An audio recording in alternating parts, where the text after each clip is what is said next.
Good morning students, I am Vijay Sri working as a lecturer in DJBS College, Department of Computer Science. Today we are going to discuss about ER model. Here ER means entity relationship model.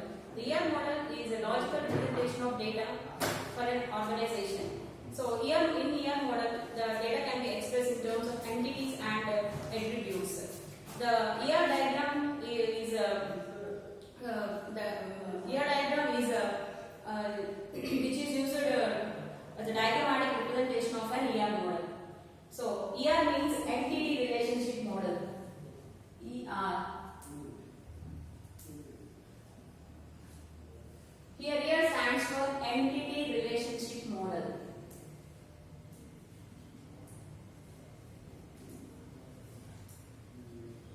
Entity relationship. So the basic thing for this is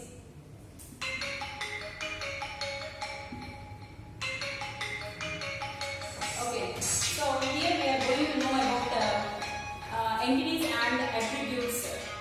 So what is an entity? Entity is nothing but a person, place, object and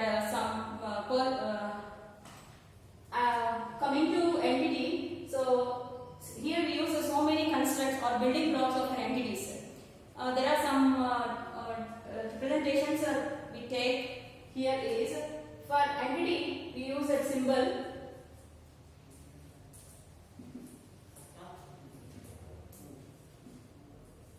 So we use this symbol for entity. Attribute. So we have seen that in ER model we use entity that can be expressed in terms of entities and attributes. So that it is called as entity and attributes can be represented as like this.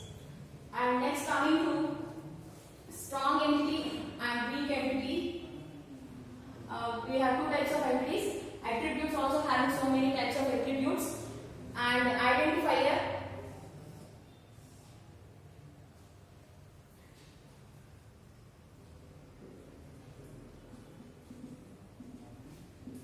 So these are some of the constructs that we are using to build a ER diagram. And coming to entity, entity is nothing but that is nothing but a person, place. For example, if you take a person, the entity is a student. Student, lecture, course. These are the entity types that we can use in entities. And coming to attributes, we have so many attributes. And coming to the entity, we have two types of entities. Those are strong entity and weak entity. So entity are two types. Two types.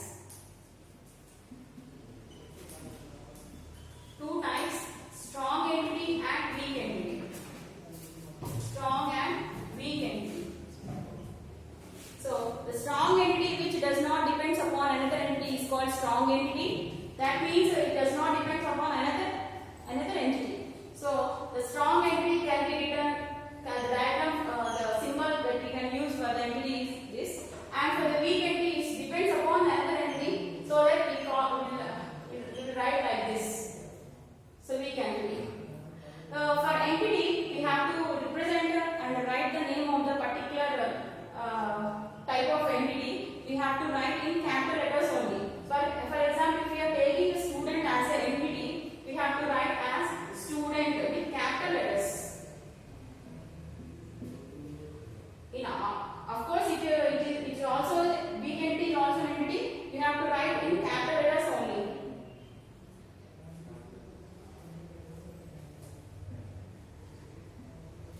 Okay, so these are the two types of entities, that is strong entity and weak entity. A strong entity which does not depend upon another entity, and the weak entity which depends upon another entity is called weak entity. So coming to the attributes, we have so many types of attributes. Those are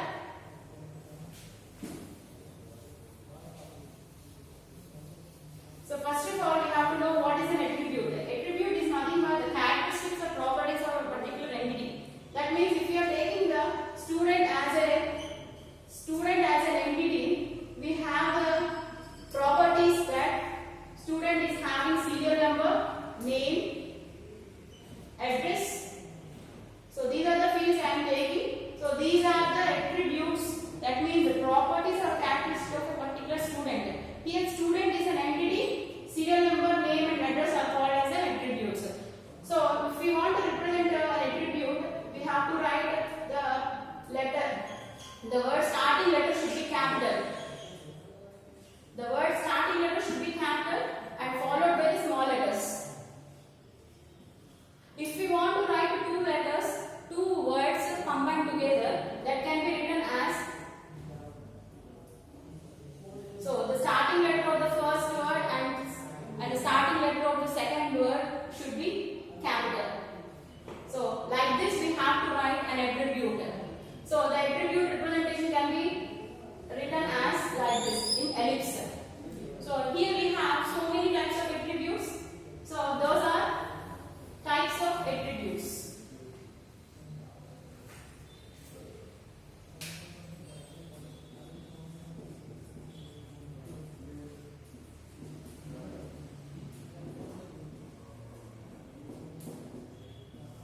So we have simple or composite attribute.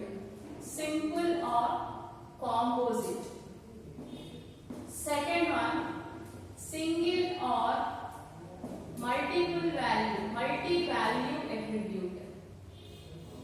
And third one, stored or derived attribute. And fourth one is identifier. So we have four types of attributes. Those are simple and composite, single or multi-value attribute, stored or derived attribute, and identifier. So coming to first one, simple or composite attribute. The attribute which can be broken into number of parts, number of pieces, that we can call as simple attribute. So if we take a student ID or phone number, it cannot be broken down into number of parts, number of components. So attribute starting letter, here starting letter should be capital. So it is an attribute and it should not be divided into number of parts. Student number is a number, it cannot be broken down. And coming to composite attribute, the composite attribute that can be broken down into number of parts. So that means if we take address as an example, address is taken as an composite attribute. That means in address field we have so many parts. That means we are having door number, street number, line number, state and pin code. So these are there for the address. That means in address we have split it into, it was broken down into four or more components. So that's why we call as composite attribute. The address is called as a composite attribute. Student ID is called as a simple attribute, which can be divided into number of components. And coming to single value or multi-value attribute. Single value attribute. If we take a single value attribute, if we take it as a phone number, if we take a phone number as an attribute, that does not have any another number. So that phone number is taken as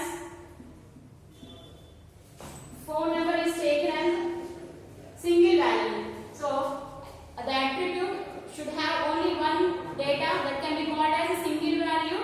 And if we have a multi-value attribute, if we take as a qualification or hobby, if you take hobby, a person is having one or more hobbies, or if a person is having one or more qualifications, that means he is having a technical certificate or degree certificate. So having one or more values that we can call as multi-valued attribute. So for hobby and another one is qualification. So this can be represented in double ellipse.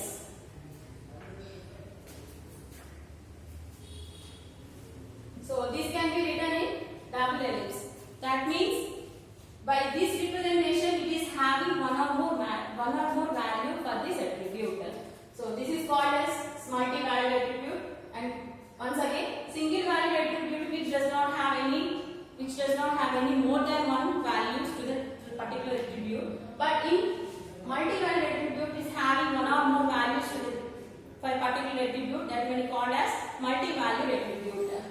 And next one is stored attribute or derived attribute. So stored attribute or derived attribute, that can be written as. So if we are taking the marks of particular subjects, something maths,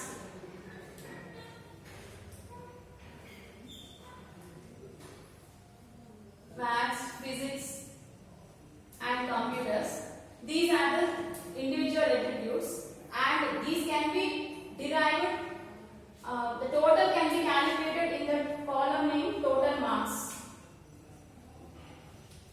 So if you want to access the data of marks of 3 subjects, these can be added. So marks is derived from these 3 attributes. So that we call it as stored attribute. So this can be represented as marks as represented in ER model as like this. So it is derived attribute which is derived from maths, physics and computers. Okay. And next one is identifier. Identifier means unique data can be stored in a particular attribute. That means student ID we can take the phone number, Aadhaar number. Those are the unique values that can be changed or modified. So this is called as identifier. The representation for this identifier is if you take student ID. So that can be represented by like this by giving some line to the attribute. This is identifier and this is stored or derived attribute. So these are the types of attributes we have seen. And coming to the example for this ER model. So let's take an example is student is a, we have taken a student course, lecturer and subjects. So we have taken this as a student as a course, lecturer and subjects are entities. So here we have 2 types of entities. That means student, course and lecturer are strong entities and subjects are weak entities. So we have seen that already we have seen that address is taken. Address is an attribute which is having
binary relationship, that means we are using two entities here, and coming to ternary relationship, having more, not more than three.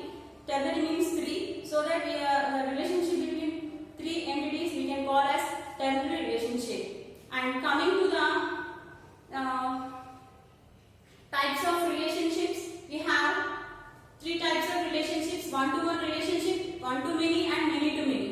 The relationship we can write by using two or more tables. Let's take for example table A. Table A and table B can be taken. So in one-to-one relationship, table A, in table A, one record is related with the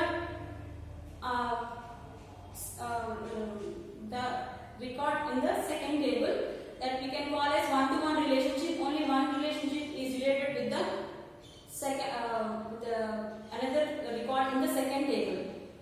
And coming to one-to-many relationship, one record is related with the more number of records in the second table. And coming to many-to-many relationship, many records in the first table can be related with the many records in the second table. So this is about ER model and relationships that we can use in the ER model. Thank you.